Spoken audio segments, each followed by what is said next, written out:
Rhythm Heaven is my favorite video game series. I could literally go on all day about what I like about it, but for my purposes here, I'll just say it's really good. It's a series of rhythm games made by the same developers behind WarioWare, full of fun characters, charming animations, and a fine-tuned passion for music that I haven't seen in any other rhythm game. Much like every video game franchise, there's been a lot of discussion about the possibility of a character from Rhythm Heaven appearing in Nintendo's massive crossover fighting game series, Super Smash Bros. There's a particularly strong case that can be made for Rhythm Heaven specifically, however. It can be argued that it's the most popular Nintendo-owned franchise that isn't already represented in Smash in some major capacity. In fact, Rhythm Heaven has the largest amount of minor representation in Smash, things like trophies, spirits, and music, of any series that doesn't also have a playable character or stage. Not only is a Rhythm Heaven character in Smash Bros. Likely, it almost really happened. There's unused data in Smash 4 that implies that at some point in development, there was going to be a playable character from Rhythm Heaven. Nothing is really confirmed, but it's widely believed that originally, Chorus Kid from Rhythm Heaven DS was going to be playable in Smash 4. And if that's the case, it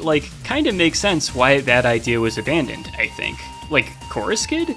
Don't get me wrong, I like Chorus Kid as much as the next Hibe, but Rhythm Heaven has dozens of great characters to choose from, and Chorus Kid is just one of them. Not really a main character, not really representative of the series as a whole, just one of many good characters from Rhythm Heaven. And that's the thing about a Rhythm Heaven character in Smash.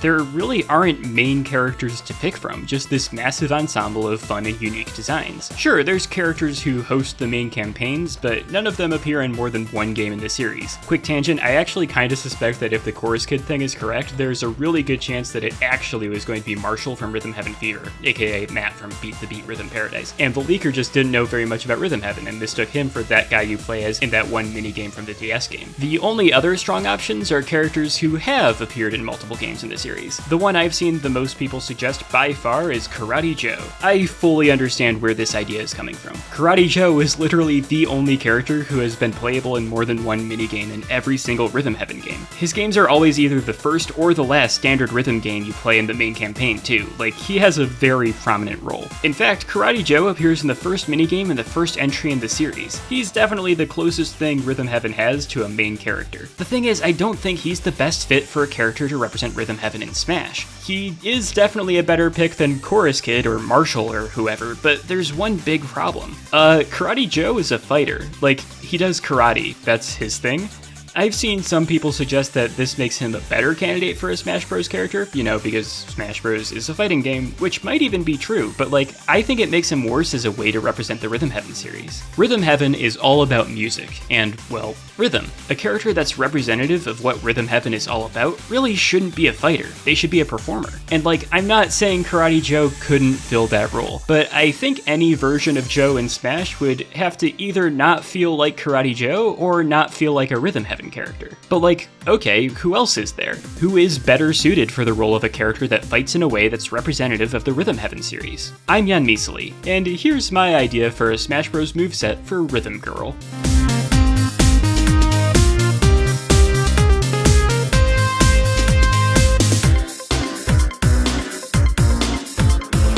Part 1.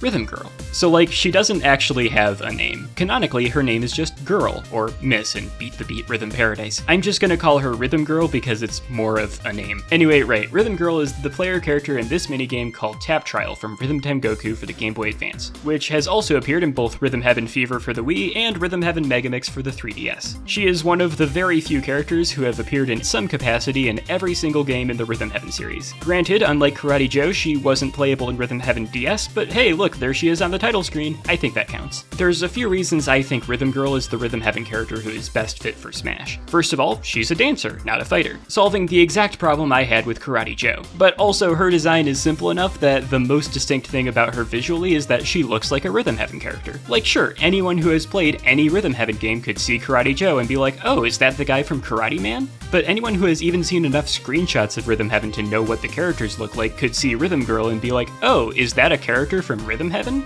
The other advantage of her being more generic is that she could have alternate costumes that all represent different Rhythm Heaven minigames. I'll get into those later, but there are a lot more Rhythm Girls in this series than just the one from Tap Trial. Okay, I'm gonna start going over her moveset in a bit, but first I should clarify that this is not a prediction. I think Rhythm Girl would be better for Smash than Karate Joe, but Karate Joe is far more likely. Also, I don't actually think a Rhythm Heaven Heaven character will be added as DLC for Smash Ultimate. I think it would be great if it did. I would love to be wrong, but it probably will not happen. I'll still be presenting this as though she's a DLC character for Ultimate, but it's way more likely that a Rhythm Heaven character wouldn't come around until the next Smash Bros. Game, if at all. Right.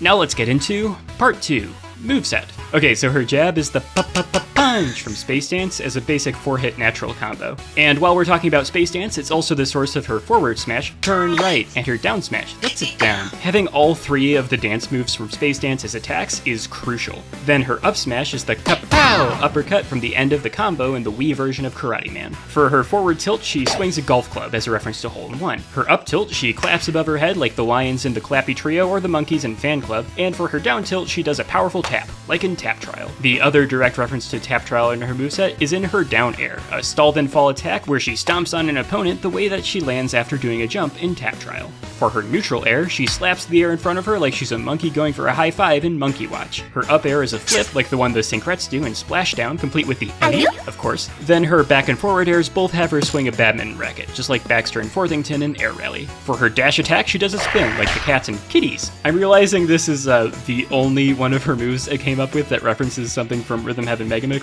Okay, I didn't have anything for this originally, but let's say her get up attack is something from Pajama Party. I don't know, there's something there. Her grab and throws are all from Love Lab. She grabs her opponent the same way the research scientists grab the flasks, and throws them the same way. For her pummel, she does the yeah, that thing, hitting the grabbed foe against the ground. Okay, now for the fun part. Specials. Her neutral B is built to scale. When you perform this move, all that happens is there's a music note particle effect and you hear a piano note play. If you press the button twice in a row, it plays 2 notes, ascending in a scale. The actual attack happens when you press the button 5 times in a row. She pulls out a DS and with a flick of the stylus launches a widget component from built to scale or polyrhythm as a projectile. The more consistently you time the 5 B presses, the more powerful the projectile is. The amount of damage it does is determined by comparing the time between the first and third press to the time between the third and fifth press, and the amount of knockback is determined by comparing the time between the second and third press to the time between the fourth and fifth press. Determining it that way means that the player can input a swung rhythm and have it still count as frame perfect. Oh, and if Kirby copies this, he just shoots it from his mouth instead of from a DS. Her side B is Exhibition Match. She throws a baseball and a monkey poofs into existence sitting on a log suspended in midair. The monkey waits a couple seconds, then tosses it to the side before disappearing again. Her down B is Crop Stomp. She stomps the ground, plucking a beat. If you press the button again, she hits it, and how you time it determines what angle it's sent flying in. If you hit it quickly, it's sent straight forward, but if you wait a bit, it's sent upwards. If you wait too long, it just falls to the ground.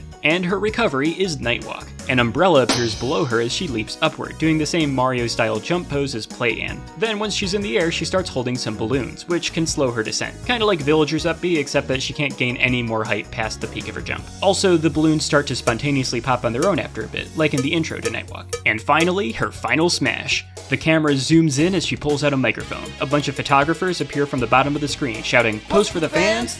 Then, freeze frame. A Nintendo Times newspaper spins into view, and anyone who is in frame is sent flying. So that's all of her attacks. Now I'm gonna go over some stuff that isn't attacks. Her idle pose is the same as in Tap Trial, but instead of directly facing the camera, she's angled a bit. She never stands still, she's always bouncing a little bit, feeling the beat. She has one idle animation where she stands on one foot for a bit, like she does after landing a jump in Tap Trial, and another where she starts bouncing on her toes like the squad mates in marching orders. And speaking of idols, her taunts are all based on Fan Club and its sequel, specifically these 3 animations.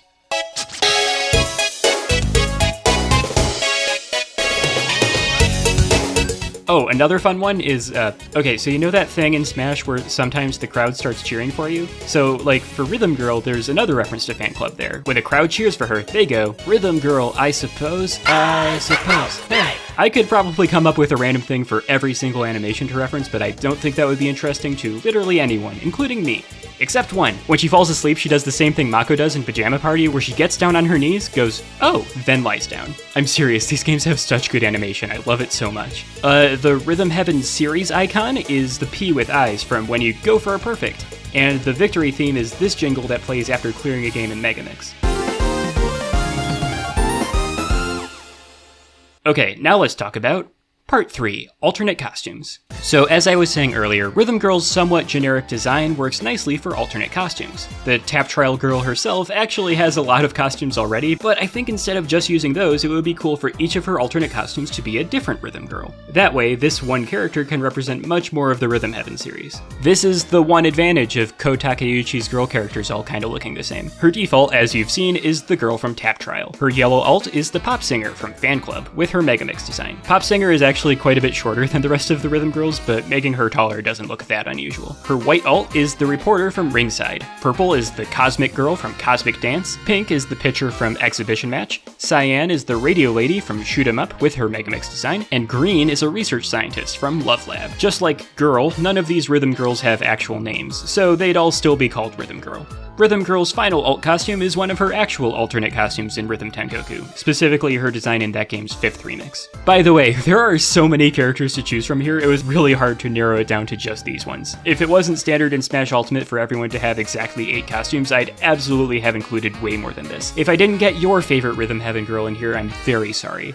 Is it Donna? It's probably Donna. I mean, who wouldn't love Donna? She could be a Mii costume, I think. Part 4, Stage. Okay, that's all the stuff about Rhythm Girl herself, but any character added as DLC in Smash Ultimate comes with a stage too, so let's talk about that. The stage is just called Rhythm Heaven, or Rhythm Paradise, or Rhythm Tengoku, or Rhythm World, or whatever the series is called in any given region. It's one of those gimmicky stages that the competitive Smash community absolutely hates. Think of WarioWare Inc., but with rhythm, just like the Rhythm Heaven series itself. The idea is that the stage takes place inside a Rhythm Heaven remix. The stage transforms into different Rhythm Heaven minigames, with stage hazards that all activate to the beat of the background music. But which Rhythm Heaven minigames are included? It has to be ones where it would actually make sense to fight on them, and also ones where you could line up their cues with any arbitrary song. It was a hard choice, but I picked 8 minigames, 2 from each game in the series that could work. Tap Trial is a single platform suspended in space, perfect for Smash. There's also the Giraffe there, which is a platform too. The girl and monkeys tap dance in the background to the beat of the music. They just stay in the background though, they don't impact the battle in any way. If you disable stage hazards, the stage just stays on this one. Oh, and when Rhythm Girl joins the battle, Alfonso is in charge of the tap dance.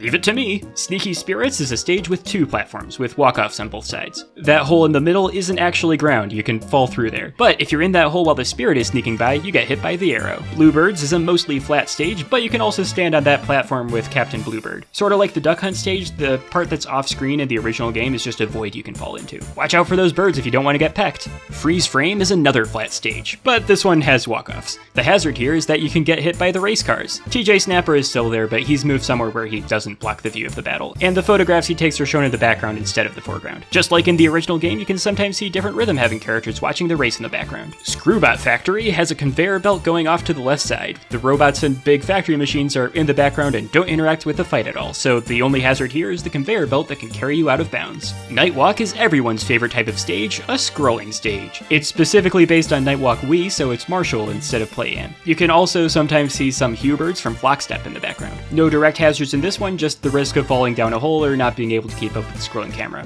How fast it scrolls depends on the tempo of the current background music. This applies to all transformations for this stage, but for this one especially, which song plays in the background has a major impact on how easy it is to avoid the stage hazards. Fruit Basket has you fighting on top of Courtney as he tries to score some hoops. And again, like Bluebirds, there's a void you can fall into just off screen. You can bounce off of the basketball hoops like springs, and if you're standing directly above Courtney's face as he's dunking a fruit, you'll be sent flying. Finally, Super Samurai Slice, or more specifically Super Samurai Slice 2, takes place in midair on the back of a pixelated eagle. It's a rather small platform that everyone has to fight over. The evil ghosts that show up also can be stood on, but when they explode, they deal damage. You don't take any damage from the Wandering Samurai Sword, however, just the ghost exploding. The stage switches between these 8 transformations the same way remixes switch what game you're playing. Cut to black, then just as quickly cut to the next game. During that quick transition, all you'd see would be the fighters, and I guess items too if you're playing with items on. In the cool fantasy version of this stage, which also includes way more than just 8 transformations, every single song has a handcrafted remix made for it. I don't think that's really reasonable though. Instead, everything is just synced to the background music's tempo, and what cues happen and what transformations are switched to is just completely random. I think this is much more possible to develop, and it also allows for a larger possible selection of music to go with the stage. Part 5. Music. I'm gonna be real with you for a sec. The main reason I want a Rhythm Heaven character to be in Smash Bros. Is because of the music that would come with them. The Rhythm Heaven series has some of the absolute best music in gaming, and the Smash Bros. Soundtrack always does such a good job with new arrangements of already great songs. The earliest version of my idea for this video was that I would just list what Rhythm Heaven songs I think would be cool to include in Smash Bros. I do need to establish some type of limit for how much music could be included, otherwise it would just be like, yeah, every single Karate Man song. Why not? They all slap. Yes, I'm including Karate Man 2 from Rhythm Tengoku, don't at me. Yes, of course I'm including Karate Man Tempo Up from the arcade version of Rhythm Tengoku, who do you think I am? Yes, Super Smash Bros. Ultimate needs at least 14 distinct versions of Struck by the Rain, what's not clicking? So looking at the 8 Fighter Pass characters in Smash Ultimate so far, on average each one comes with around 5 new arrangements of songs and 10 songs in their original forms. However, Terry is skewing that a lot. He's a clear outlier here, so not counting him, the average is like 3 new arrangements and 7 not new arrangements. Now, Rhythm Heaven is a Nintendo-owned franchise, so getting the rights to music isn't as much of a problem for it as it is for the third-party characters here. In terms of old arrangements, Byleth and Min Min are both comfortably above the average, excluding Terry. For new arrangements, it's less about Nintendo getting the rights to include the music and more about the workload for composers actually making the arrangements. Since Rhythm Heaven is literally a series about music, having more new arrangements for it than usual makes sense. Right, so all that said, Rhythm Girl as Smash Ultimate DLC comes with an above average but not unprecedented 18 tracks. 6 of them are new arrangements and the other 12 come straight from the official soundtracks of their respective games. By the way, this isn't a list of my favorite Rhythm Heaven songs, just ones that make the most sense to be included in Smash, specifically alongside the character and stage I've been describing. So a lot of really good music isn't on here. Smash Ultimate already has 3 Rhythm Heaven songs: Bluebirds from Rhythm Heaven DS, Monkey Watch from Fever, and Fruit Basket 2 from Megamix. So these would bring that up to a nice even 21. I'm gonna stop talking for a bit. Here's the 12 songs that are included in their original forms. Give you the sense of rhythm. Oh yeah. Hey baby, how's it going? This beat is non-stop.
this is a pretty decent selection.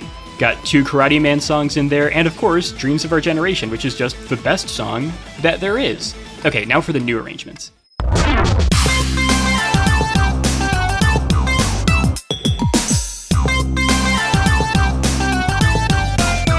The first new arrangement is Title Let's Practice from Rhythm Tengoku. This one is cheating because it's 2 separate songs in one arrangement, but Smash Bros does that sort of thing all the time, so I think it's fine. The 2 songs in question are the title theme from Rhythm Tengoku and the practice theme used in both Rhythm Tengoku and Rhythm Heaven DS.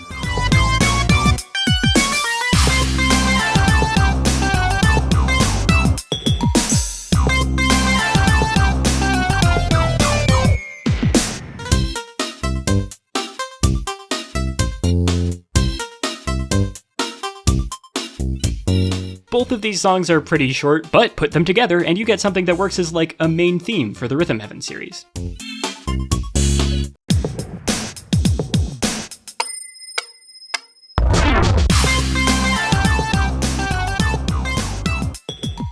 The second new arrangement is Built to Scale from Rhythm Heaven DS.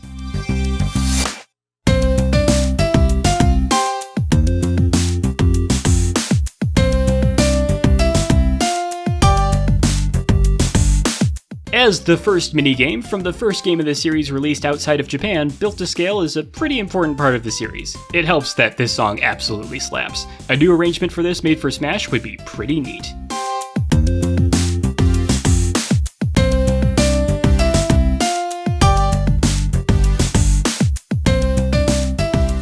The third and fourth new arrangements are Thrilling Is This Love, also from Rhythm Heaven DS. 2 different versions, one with Japanese vocals and another with English vocals.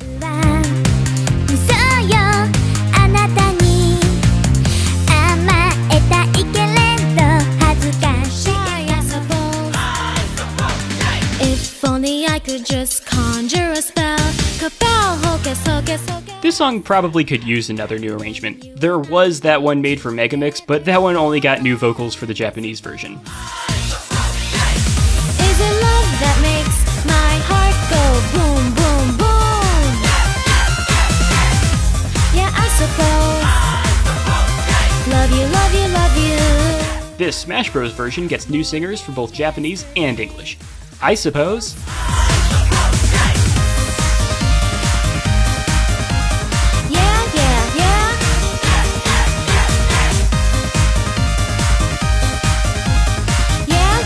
The fifth new arrangement is Remix 10 from Rhythm Heaven Fever.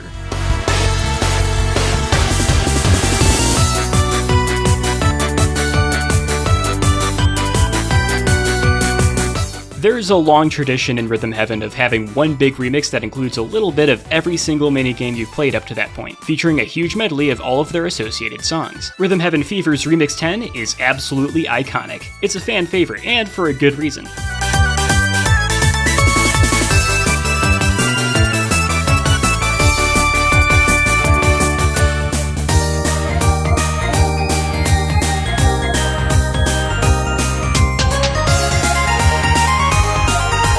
Legitimately, the fact that it isn't already in Smash Ultimate is the single best piece of evidence to suggest that there might be a plan to add more Rhythm Heaven content as DLC in the future.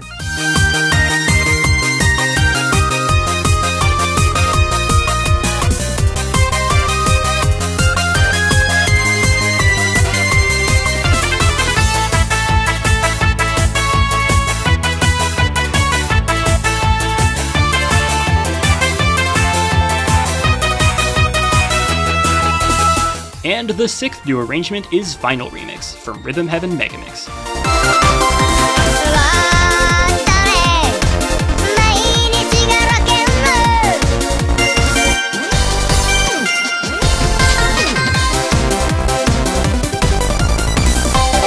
Yep, both Remix 10 Fever and Final Remix get new arrangements. However, the new arrangements are done in different styles to keep the 2 songs distinct. Remix 10 is done in a big band style, and Final Remix is fully orchestrated. Due to the nature of Megamix as being mostly a collection of remakes, Final Remix is a medley of songs from throughout the whole Rhythm Heaven series, and not just one game. One major highlight is the part towards the end where it plays the title themes from all 4 games. That's really fun.